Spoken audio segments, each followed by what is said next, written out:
You finally made it to the closing table. Congratulations. When you arrive at your closing, you'll likely be greeted by many people who played a significant role in the process. Do you know who they are and the role they played? Welcome to my Who's Who at the closing table.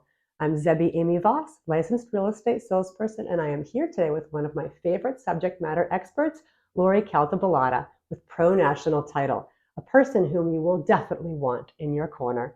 Lori, thank you so much for being here to talk titles. Thank you. Thank you for inviting me. And I'm here to answer any questions you may have. Perfect. Thank you so much. So exciting to have you here, Lori. Okay, so first question, what is a title? Okay, so title is the history of the premises, made on the ownership. Okay. Any liens or judgments or transfer of ownership, that's all in the title. And that's what we need to know. We go back for 60 years. Wow. Yeah. 60. Okay. Yeah. All right. And that's always important because you want to make sure that there's no heirs or any abrupt in title chain that need to be addressed. Okay. Title insurance is very important because we want to make sure that the new buyer and their bank, if there is a bank, are primarily in first position. And there's nobody that can come before that. Got it. Okay. Do you work on behalf of the buyer then for the title? Absolutely. Okay. The buyer's attorney and the buyer are our clients. Okay, great. Okay. We want to make sure that the buyer first in position and the bank is first in position for anything that may come up. Okay. And that's why you buy title insurance. Got it. Because the bank wants to protect its asset, of course, if there's financing. Exactly. And so if anyone else can make a claim to that asset, that's absolutely not the bank or the buyer, you want to know about it. Yes, definitely. Who first reaches out to you typically in a situation where a title is required? I have a lot of agents that will reach out to me based on it, or attorneys. Okay. And they'll ask me to do searches. Okay. On the on the clerk's office, which I could find liens and judgments. Okay. And the last deed, which is very important. Yeah. Okay. Yeah. So there's a couple of different avenues of where I get my my referrals from. Okay. This is an important point because I think a lot of times even agents think that the attorney can sort of, just say, okay, this is the title person they work with. So, your buyer can't select their title person. Right. And that's not true. So I will oftentimes, in the case of Lori, I will recommend to my buyers that they use her because I like to know the team I'm working with. The team you're working with is so important because if things go wrong along the way, they're the ones who are going to help smooth it over and make sure things close on time. So it's great to actually have your own title person and bring that person to the table if you have an opportunity to.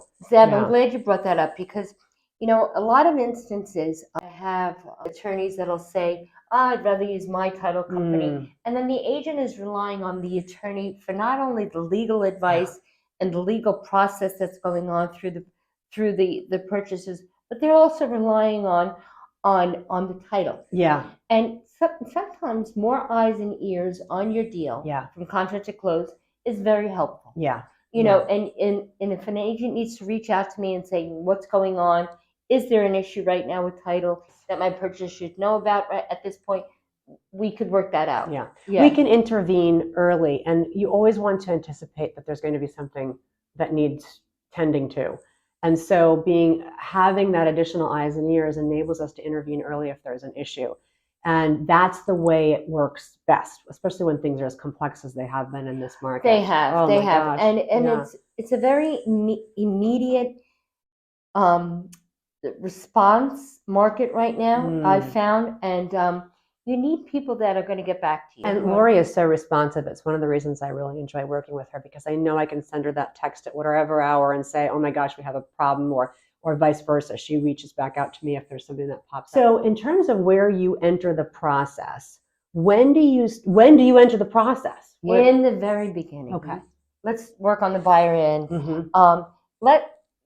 Let me look into the history of the premises. Let me look into the last deed of record, any mortgages that are open, any liens that are open. And and send that to you. Okay. That's all good information. On the seller side, too, Yes. when you have a listing, that's as much as important because a lot of times people forget they've owned the house for many years. They had a home equity that they paid off, but yet they don't remember the SAT. And is it recorded? Not. We can get working on that right away. Yeah. And I love that, because oftentimes we run into situations on the buyer side where, as if you're working with a listing agent who hasn't necessarily done their research and their due diligence, then we end up as the buyer's agent having to sort of tackle all those issues right before the closing table. But as a listing agent, I absolutely can get somebody like Lori involved early. And so if you're coming to me with your listing, we can find out what's going on. Are there problems that the buyer might run into that we can anticipate before we get there? That also actually could potentially influence how much we charge for the house. A lot of the times, a seller had maybe an issue years ago, and they had a judgment that came up, but they paid it off. But the judgment was never satisfied. But if we tackle that early on, that's not an issue then down the road. Right. And it doesn't become a red flag for the buyer side when they're doing the search. Exactly. And in this market, you want to the sellers, you want to make sure that your buyer's in the most prominent person there. So you want to make sure that everything's in place. Yes. I love that, because one of the things that I'm running into a lot lately is I want to pull out all the stops to make my buyers the most competitive out there. And coming to the table with the right team, as a listing agent, I say, okay, if I look at 10 offers in a highest and best situation, and I see this offers coming with this team, I'm far more likely to recommend that my seller accept that than perhaps another offer. What does a title company do? So a title company researches history of the premises. They research the mortgages, the deeds. They pull all that, make sure that everything was accurately, recorded. They also pull municipals, which includes COs, permits, violations, and taxes. Now, the only thing that we're concerned about is any back taxes or any violations that they may be a lien on. We put that out in a report for the attorneys to view. Good. Sellers, bank, and purchase. Perfect. Right? And this is critical, because if you're buying something or selling something and there's not a certificate of occupancy, you need to know what you're getting into. Exactly. Or if a permit is still open and has not been closed, or if a vendor wasn't paid properly and they've now placed a mechanics lien. If you don't know that, you don't know what you're buying. So they're really researching all of that to make sure everything can be eventually clear to close. Also, we do surveys. Survey based on the meets and bounds of the property. Right. And that's very important for the purchaser and the purchaser's attorney to know. Let's talk about title insurance. Okay. So obviously we know the bank always wants to protect its assets. So of course. So let's talk first about the insurance the bank's going to need. Okay, so that's called a loan policy. Okay. And we issue a loan policy based on the loan amount for the buyer. Okay. So I'm going to give an example. Great. Let's say that we have a $500,000 loan, and the purchase price is $650. We're going to insure the bank for $500,000. Got it. Okay. And they get a policy based on that. Okay. The owners, they buy fee insurance, which what that's called, and they get a policy for $650. Okay. Because they're buying the property for $650. Right. They're putting down $150,000. Right. They want to know that if there is a claim, which we'll get into, that they'll get paid back. Yes. Total claim on a property is very rare. Okay. But it does happen. Okay. So it's necessary. Yeah. What if, which is thankfully comes up a lot, and especially now with my buyers trying to be so competitive, what if it's a cash deal? You have an owner's policy. Got it. Okay. Your owner's policy insures you from the day you purchase the property to the day you sell it. Got it. It's not like homeowners insurance that you pay monthly or yearly. Yes. It's done one time and Mhm. you're done. Yeah. Until you sell the property, you're guaranteed that amount of money. It's Perfect. called a market value rider, Okay. where you can purchase more insurance based on a market value rider. Ah. So if you buy a property for 650, Mhm. but let's say in 2 years it's worth 700, Right. 7.25, Yep. you would, if you purchase the market value rider, you would get that. Do you have to purchase that at the time of At purchase? the time of closing, it's only Okay. available at the time of closing. Okay. I would only recommend that if the deed has changed many a times Okay. during the last 10 years, Okay. or short sale. Okay. I wouldn't, because a total claim is not really That common. no. Yeah. So you're really hedging against something that's not But likely. that's something you discuss with your attorney. Yes. And Yeah. something that you could work out. Because a lot of times I think people who are offering cash come in and one of the advantages of financing things is the bank is there to protect its asset, which Right. by virtue of the fact that it's there to protect its asset does all this due diligence that then protects you. But when you're coming in with cash, guess what? You don't have all of that protection. So having a person like Lori in your corner, Oh, yeah.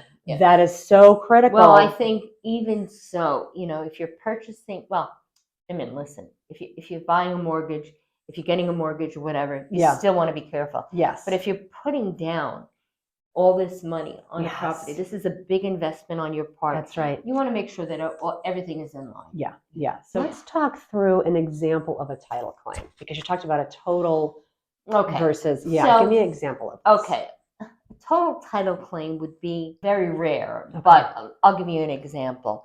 An heir that was not acknowledged in a trust, or somebody that came in that was entitled to part of the proceeds on the property, and that's a claim. Okay. And that can surface anywhere after the closing. So we're not talking, absolutely. It's not like they're going to show up at the closing per se. This is, Oh no, that could definitely. Okay. All right. A partial claim could be that a mechanic's lien or a lien against the property or a tax lien was put on prior, and it just didn't hit prior to the closing. Interesting. Okay. But even if it didn't, you have title insurance. Right. And the most important part too is you have people that you have legal insurance. Yes. So that'll pay for your legal, and that could be quite costly. Yeah. So say more about that for people who are maybe not. So the insurance has within it this ability to then cover the legal fees associated with fighting a claim or managing the claim. Okay, got it. All right, good. And that's perfect. Those are perfect examples. Okay, good. What's an example, Lori, of a title defect or encumbrance? Basically, when they do a survey, and they're looking for easements and covenants and restrictions or whatever, there's many of them, especially in Westchester. They could be utility ones, they could be this, they could be that. And that's why a survey, and a new survey, is very important. Yeah. Now, a lot of the times, I would say 8 out of 10 times, the survey shows maybe encumbrances or maybe encroachments, whatever, that are not in problem. That are not a problem. Okay. But the owner needs to know. Yes. Prior to that. Because they are paying taxes. Right. Based on the survey lot. Yes. So this is something that they need to know. Yeah. It's so important. My own property, I ran into this when I was needing to repair a retaining wall. That I have a corner lot. So there are two corners that are sidewalk facing. And it turned out that I have an encumbrance. I'm encroaching ever so slightly onto the town land. And so it became a whole, like we used to say in New England, a sticky wicket when I was going to repair this thing, because if I didn't repair it for exactly the like material, I was going to have to do this whole thing to pay it was a huge thing. But it was an encroachment that I honestly did not know. Right. Yeah. Right. Yeah. No, it's always good to know. I mean, most of the times people have them they go unscathed and whatever, and they're not something that really come up. But if you have a problem with your neighbor and Yeah. it becomes an issue, it's always good to know. Yes. And it's always good to have a survey. So my rule of thumb is anything over 10 years, get a new survey. Oh, good. Listen, Okay.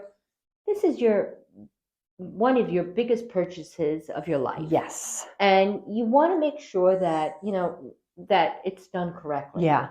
And if you want to do any work based on the property after that, basically your lines. Right.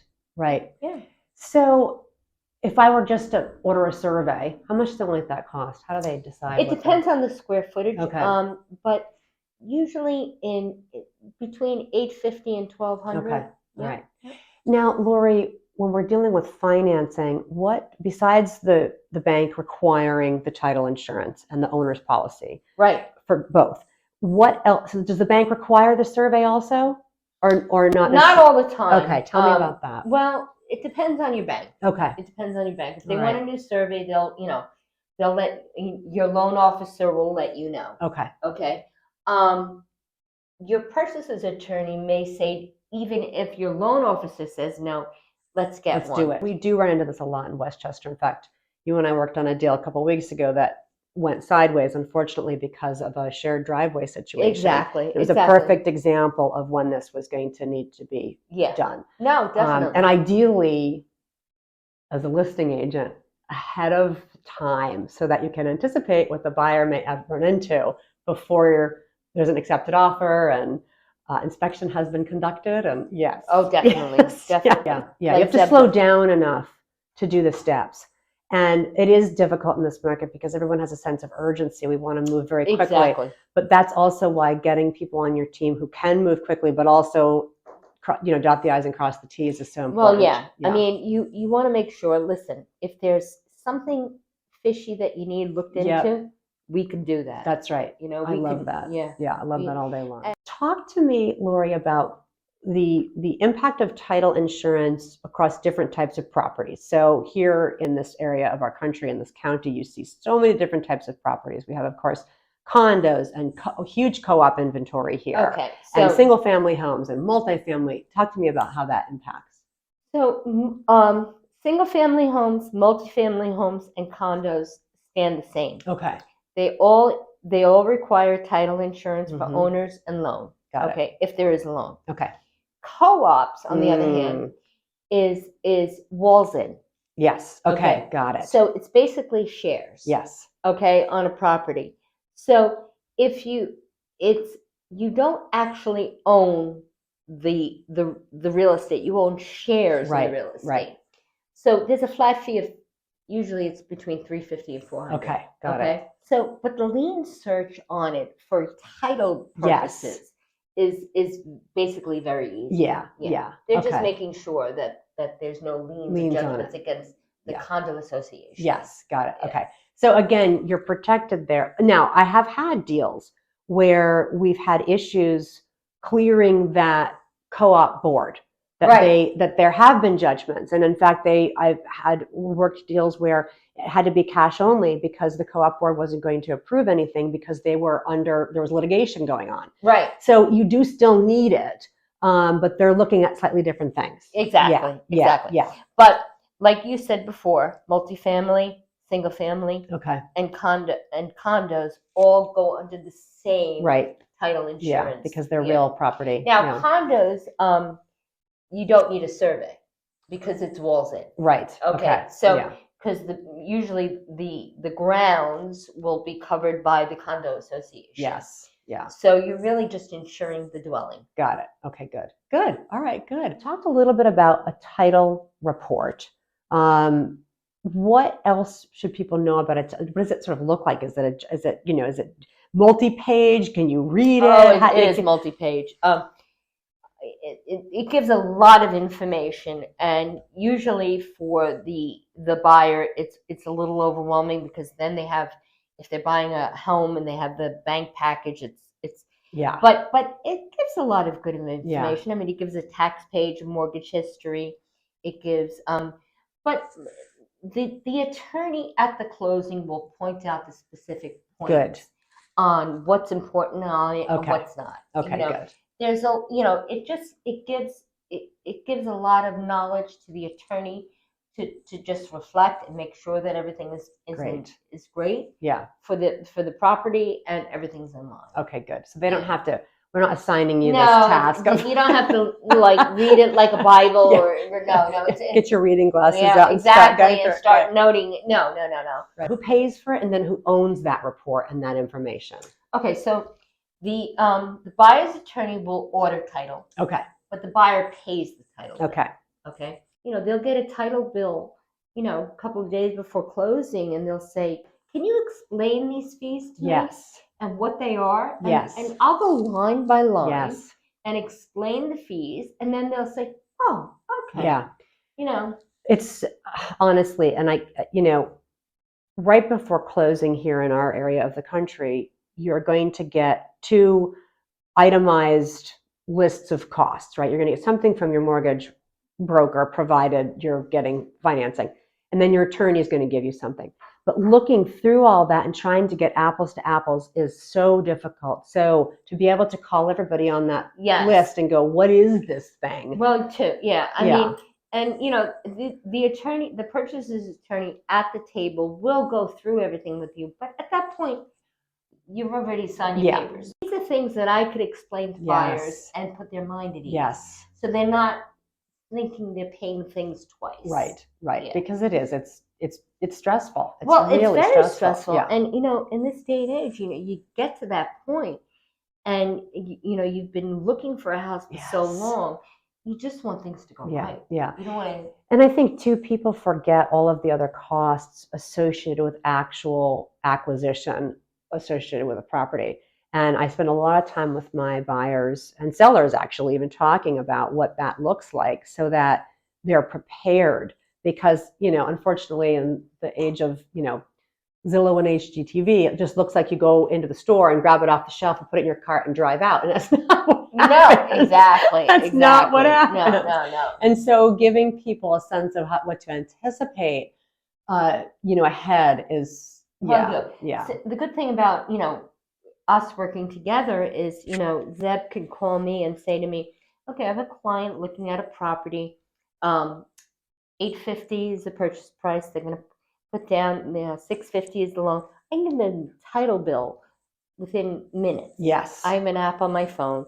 And then we could discuss it. Right. And the only thing that would change on that title bill is if there's any taxes due or if they need a new survey. Yeah. And I explained that to them. Good. So I could get in a range and they feel comfortable. Yes. Rather than having this big cloud thinking they don't know. Right. It's definitely. Or that it's a surprise when they get to that point. Lori, anticipating that closing day and my buyers get there and they're just there in the room of people and faces and they're just signing away and everybody's doing things and they're just very efficient.